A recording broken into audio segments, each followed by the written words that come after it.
In this video we're going to look at adding instruments to a basic lighting rig. First off, we're going to add some truss. Click on the Insert Truss tool here, and then on the drop down menu to select the type of truss. I'm going to add some ProLight, H40V horizontal, and just pick up a 2 meter section of that. Then click OK, or select. Now click where you'd like your first piece of truss to start. Click, drag out, hold down Shift, and click again to insert. Hover over the end and you'll get this red marker that comes up, and click again to keep adding truss. X just to release that. Command A to select all, and I'm just going to grab that from the centre and centre that up. Command 6 just to centre that. X to release. Now to add some lights. Command R to open that resource manager, and I've already imported some lights into this document.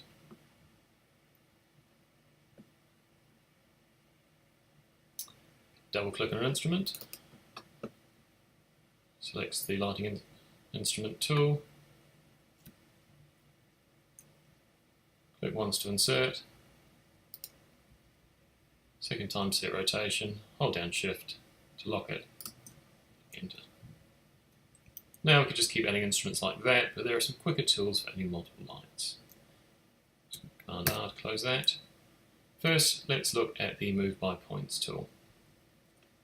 Select that first unit, select Move by Points, and before we start using this, I just want to double check the settings. I'm going to go on here, and I just want to double check Retain Original Object is selected. Click OK.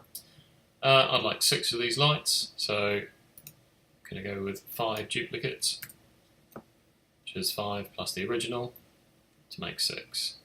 Click once for the first point, drag out, hold down Shift to lock that, then click again to set the offset. Just X to release those. Spaced nicely along the truss, but not quite nice enough for me, so I'm just going to drag that out, holding down Shift. And now we're going to use an AutoPlot command just to select all of those and space them out nicely on the truss.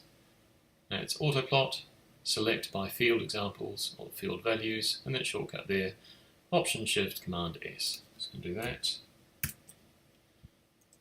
And we're going to select by field values, criteria, instrument type. That will automatically populate with the type of light you've got selected. Click OK. Those are all selected. And now we're going to use the line distribute. Command equals. And I'm going to distribute those through the spacing just on the horizontal axis. Click OK. There we go. Next to release.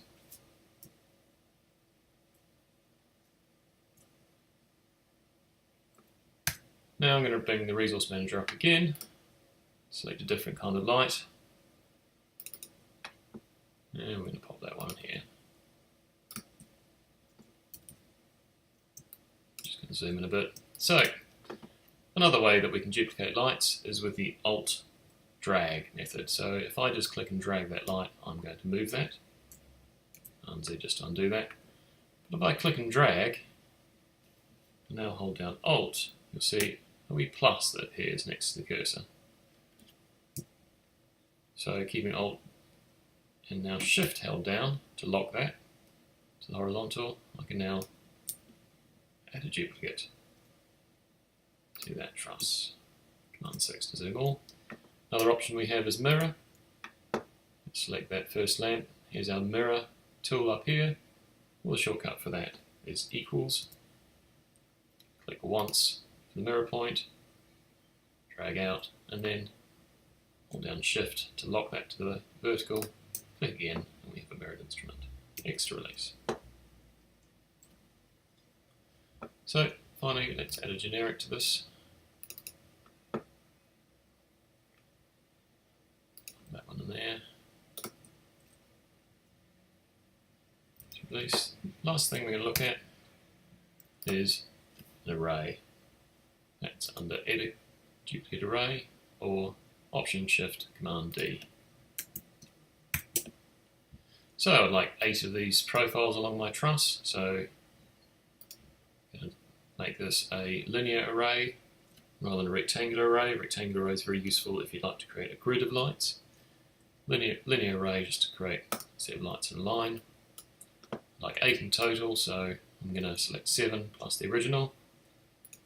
And let's just space them out by 1 meter, this is millimeters, on the X, the horizontal axis, 0 on the vertical axis, and just make sure Retain Original Object is selected, and click OK. Well, they're nicely spaced, but not quite where I like them, so click X to release those, and I'm just going to drag this one out to there, and use that AutoPlot shortcut again. That's going to automatically populate with the name there. Click OK. Command equals, that will still be in distribute spacing. Click OK again, and there we go.